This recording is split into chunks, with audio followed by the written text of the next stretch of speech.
అదే RTV app వార్తల్ని క్షణాల్లో చదివే అవకాశం ఉంటుంది. ఒక న్యూస్ పేపర్, ఒక టెలివిజన్ ఛానల్ మీ చేతుల్లో ఎప్పుడూ ఉంటాయి. రాష్ట్రంలో వాతావరణంలో పలు మార్పులు అయితే చోటు చేసుకుంటున్నాయి. ఇది ఎండాకాలం కావడంతో పూర్తిగా 2 రోజుల నుంచి ఉష్ణోగ్రతలు అయితే తగ్గుతూ వచ్చాయి. అసలు ఇదంతా మనతో మాట్లాడేందుకు విశాఖ తుఫాన్ హెచ్చరికల కేంద్రం డైరెక్టర్ సునంద మేడం గారు ఉన్నారు. మేడం చెప్పండి, ఏ విధంగా చూడొచ్చు? 2 రోజులుగా విశాఖలో టెంపరేచర్స్ తగ్గుతున్నాయి. స్టేట్ వైడ్ కూడా ఇదే పరిస్థితి ఉంది. సో ఏ విధంగా చూడొచ్చు రాష్ట్రంలో?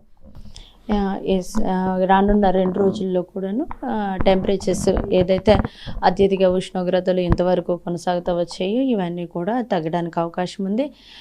ఈరోజు కూడాను మనకి జార్ఖండ్ నుంచి నార్త్ కోస్టల్ ఆంధ్రప్రదేశ్ వరకు కూడాను ఒక ఉపరితల ద్రోణి అనేది కొనసాగుతూ ఉంది. దీని ప్రభావంతో ఈవెన్ ఇప్పటికే శ్రీకాకుళం జిల్లాలో అంటే తీరం వెంబడి ఉన్న ప్రాంతాలు తండస్ట్రం ఉరుములు మెరుపులతో కూడిన జల్లులు ఉండడానికి అవకాశం ఉంది. అలాగే ఈ ప్రభావం అనేది ఇంకా రానున్న 2 రోజుల్లో కూడా మరింత పెరిగి ఇక్కడ టెంపరేచర్స్ అన్నీ కూడా తగ్గుతాయి. అంటే ప్రస్తుతానికి ఇది చూస్తే సమ్మర్ మేడం, ఈ టైంలో టెంపరేచర్స్ ఎక్కువ ఉండాలని ఇప్పుడు తగ్గడానికి కారణం ఏంటి? ఎందుకు మీరు అక్కడక్కడ జల్లులు పడతాయి అంటున్నారు? ఎస్, ఉపరితల ద్రోణి ఎప్పుడైతే ఈ ద్రోణి లేనప్పుడు ఎస్ యాజ్ యూజువల్గా మన టెంపరేచర్స్ ఎక్కువ ఉంటాయి. బట్ ఈరోజు అయితే చూసుకున్నట్లయితే ఈ యొక్క ద్రోణి ప్రభావంతో టెంపరేచర్స్ తగ్గుతాయి. నాట్ ఓన్లీ మన నార్త్ కోస్టల్ ఆంధ్రప్రదేశ్లోనే కాకుండా రానున్న 2 రోజుల్లో కోస్తా ఆంధ్రాలో ఉన్నటువంటి అన్ని జిల్లాల్లోనూ టెంపరేచర్స్ తగ్గుతాయి. ఒక అనంతపూర్, కర్నూలు ఆ పరిసర ప్రాంతంలో మాత్రం కొంచెం టెంపరేచర్స్ ఒక 38 నుంచి 40 వరకు కొనసాగుతూ ఉంటాయి. బట్ గ్రాడ్యువల్గా అక్కడ కూడా తగ్గుతుంది. రానున్న 2 రోజుల తర్వాత మనకి ఈవెన్ మంచి వర్షపాతం కూడా ఉండే అవకాశం ఉంది. ముఖ్యంగా నార్త్ కోస్టల్ జిల్లాలో తేలికపాటి వర్షాలు, ఈవెన్ సౌత్ కోస్ట్లో కూడాను తేలికపాటి వర్షాలు ఉండే అవకాశము అయితే ఉందండి.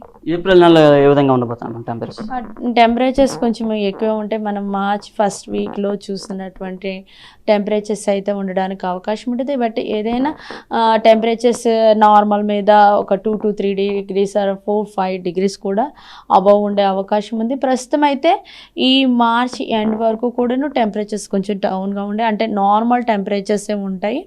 ఈవెన్ ఎప్పుడైతే మనకి వర్షపాతం ఉంటుందో అప్పుడు ఇంకా నార్మల్ మీద తక్కువ కూడా ఉండే అవకాశం ఉంది. అంటే ఈ ఎండల నుంచి కాస్త ఉపశమనం అనుకోవచ్చా ప్రజలకు? ఎస్, ఈ యొక్క 2-3 days కమింగ్ 2-3 days కూడాను మనకి టెంపరేచర్ ఏదైతే అధిక ఉష్ణోగ్రత ఉందో అది కొంచెం తగ్గుతుంది.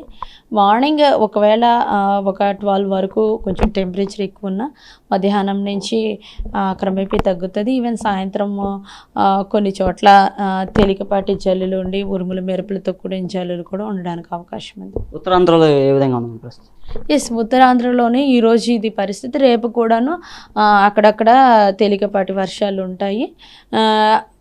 బట్ 3rd day రోజు మాత్రం ఇంకొంచెం ఎక్కువ ఉండి మొత్తము విస్తారంగా వర్షాలు ఉండే అవకాశం ఉంది. తేలిక వర్షాలే. ఈ 3 రోజులు చూసుకుంటే ఒక్కపోత కూడా పెద్దగా లేనట్టుగా ఉంది. ఏ విధంగా చూడచ్చు? ఎస్, ఎప్పుడైతే ఇక ట్రఫిక్ ఇన్ఫ్లుయెన్స్ ఉంటుందో సో టెంపరేచర్ తక్కువ ఉంటాయి. సో ఒక్కపోత కూడా తక్కువ ఉంటుంది. సో దీని ప్రభావంతో ఎండలు తగ్గి వర్షం పెరగడానికి అవకాశం ఉంది.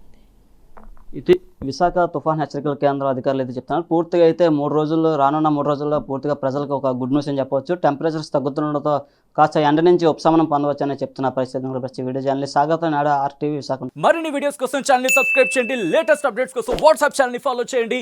అండ్ లింక్ డిస్క్రిప్షన్ లో ఉంది.